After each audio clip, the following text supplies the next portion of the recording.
Everybody is so obsessed with this checkerboard hive. I am so obsessed with this checkerboard hive as well. It's probably the most interesting thing I have ever done.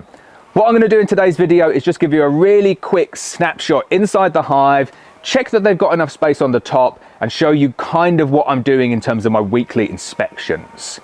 Not supposed to be doing inspections, but I just can't stop myself going in there to see what's going on. So I get my bee suit on, let's give you an update with the checkerboard hive. Right, let's get inside the checkerboard colony. Just gonna take a peek in the top, see where the bees have got up to. If they're up there, I'm adding more space. Right, this is what the top of the box looks like. As you can see, not a single bee in sight. So my imagination always runs away with me whenever I see this. Is this a good thing because I'm keeping up with them and making sure they've got enough space?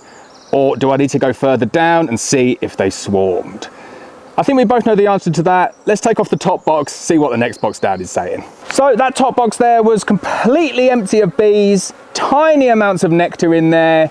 Let's take a look down on the second box and see if it's any better. Right, this is what the second box is looking like. A lot more bees in here. Good to see they're up this high. I might pull out a couple of frames and see how the bees are getting on, but I'm just a bit wary. This checkerboarding is supposed to be don't do any inspections, and I'm probably inspecting this one more than the rest of them because I'm just so curious. I'm also having really good fun playing with my new camera as well, so let's pull out a couple of frames, see how the bees are getting on. So that second to the top box is actually quite heavy. Not a huge amount of bees in it, but the bees have definitely been up there at some point because it's kind of maybe 50% full of nectar. Got a nice amount of weight in it. And then this is the third of the brood boxes. Shouldn't really call them brood boxes. This is the third of the deeper boxes that aren't shallows. And we're back into quite a lot of bees down here. So as you can see, this is the top box. Got one national deep, two national deeps, and then we've got the 14 by 12 underneath. Just looking at this colony now, I'm gonna say I don't think they've swarmed yet. Not a huge amount of growth from last week, but I only take one crop each year. So these bees have got plenty of time to go into ultra performance mode. I'm not going to go any further down. I'm confident the bees haven't swarmed. I'm also confident they've got enough space in those two supers to last me at least a week or so. I'm going to close everything back up again and we will leave the bees to it.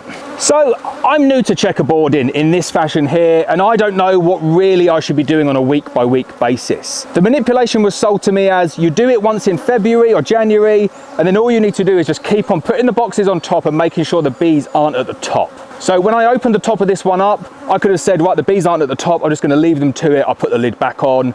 Or if I peek down and I see they're kind of 3 or 4 inches from the top, that's the time to put another box on. I think this top box here is completely empty, and the second box down has got maybe like 50% in terms of weight. So I don't want to stack too many boxes up on it, but I also really don't want to get caught out by not having enough boxes on, and then the bees hit the top and then they swarm because I haven't given them enough space. So I'm going to err on the side of giving these bees too much space, and I'm going to add another super on. Even though this super at the top is not really being used yet, things change so quickly when you're in the height of the season like this, and a colony of bees that's this strong can easily fill out a super in 1 week. Absolutely no problem. They can probably do it in a couple of days given the right conditions. And the weather looks okay. We've got a nice amount of rain, nice amount of warmth coming up as well. So I'm going to err on the side of safety. It might not be the best thing for the bees to give them that much space, but this is the manipulation that I'm trying to test out this year. So I'm going to add one more super on, and then I'll leave the bees to it. Definitely hit the subscribe button though if you want to see what happens with this colony. We'll give you regular updates throughout the season. If you want to see what the manipulation was like at the very beginning, check out this video here, which gives you the full details of how to checkerboard your colony in December to February.